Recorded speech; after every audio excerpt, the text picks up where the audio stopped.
I'm Christopher Zweig, and this week on CJ at the Movies, I reviewed The Exorcist Believer, David Gordon Green's continuation of the classic 1973 horror film directed by the late William Friedkin.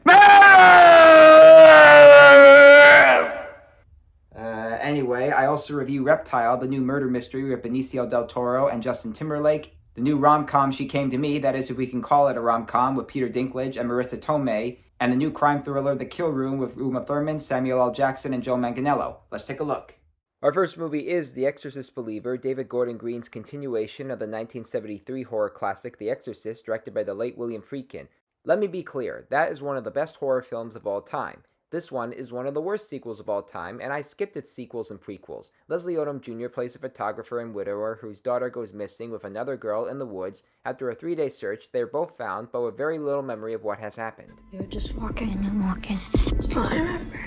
Angela, can you tell your dad how long you were gone? A few hours. Baby, you've been gone 3 days. As you might expect, the teenagers both become possessed by the devil, and now their parents enlist some help from a variety of characters. They include Ann Dowd as a former nun, and Ellen Burstyn reprising her role as Chris McNeil, whose daughter Regan was possessed in the classic. Don't be scared. We've met before. Mother.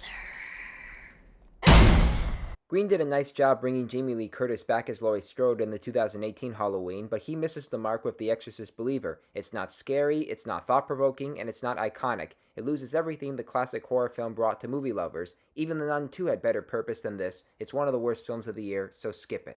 Next up we have Reptile, which stars Benicio del Toro as a hardened detective on the case regarding the murder of a young realtor. He's reaching a certain point in his life and career when he begins to question his reality, but he's still willing to go deeper in the case, which may not just be a murder mystery. Am I a suspect? Well, everyone is a suspect. Are you gonna tell me what's going on? That's Alicia Silverstone as his wife, and Justin Timberlake co-stars as another realtor and the boyfriend of the deceased. I called out for her. Hello? No answer. And then what?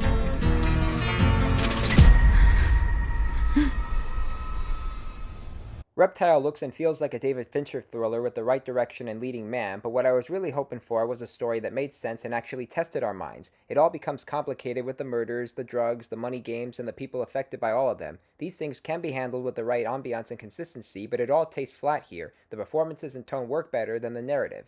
Our next movie is She Came to Me, which stars Peter Dinklage as a Brooklyn opera composer who is suffering from writer's block. He eventually rediscovers his tune after a one-night stand with a seductive tugboat captain played by Marisa Tomei, who tends to get a little obsessive with men. She even becomes Brooklyn-based after seeing his show inspired by their affair. I was really angry at you. And now it turns out I'm your muse. You what? Oh, Steve, I'll never leave you. What starts off as an interesting concept takes a wrong turn in many subplots. One of them involves Dinklage's psychiatrist wife, played by Anne Hathaway, wanting to become a nun.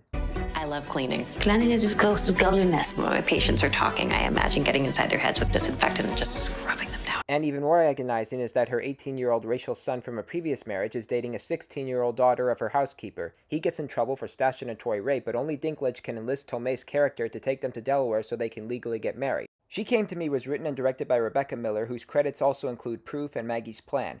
I was expecting the film to have an artistic complexion, especially when the main character is struggling to rediscover his tune. Dinklage does a solid job in that notion, and more of his conflicts with Tomei's character would have been more interesting, but the story gets dragged down by these aggravating subplots. This ends up becoming a missed opportunity, so skip it.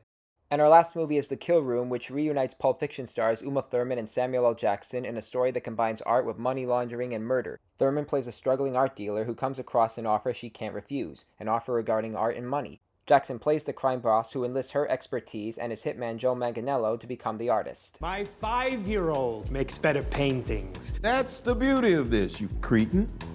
This thing that looks like a Smurf with diarrhea can sell for $1 million, and the IRS wouldn't bat an eye. What's the artist's name? Bagman. He's called the Bagman because that's how he murders his targets, with plastic bags, and he uses those murder weapons for his art, which, much to everyone's surprise, becomes popular. I would never say it's a good piece, but it makes me feel dirty.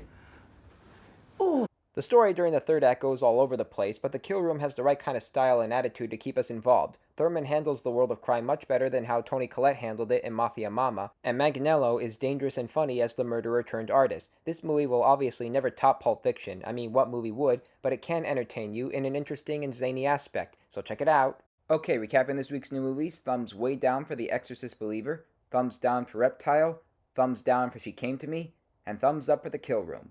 Well, those are the movies I'm reviewing this week. I'm Christopher Zweig. Stay safe, and I'll see you at the movies. For more amazing content, please like and subscribe to my channels, and please read my reviews at cjatthemovies.com and download the new HD Radio app.